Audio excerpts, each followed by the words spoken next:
علم کی مجلس ہے، اس کا بہت ادب ہے.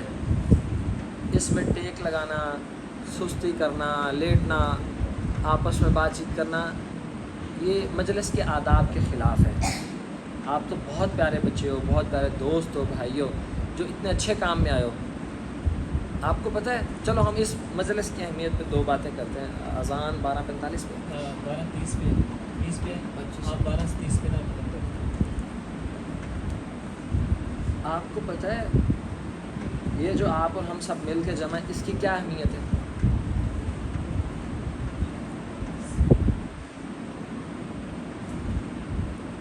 نبی علیہ السلام نے فرمایا ہے، یہ جو علم کی مجالس ہوتی ہے نا، سیکھنے سکھانے کی، جن میں اللہ اور اس کے رسول کی بات کی جاتی ہے، ایسی مجلسوں میں اللہ کی رحمت نازل ہوتی ہے، اور فرشتے جا کے بتا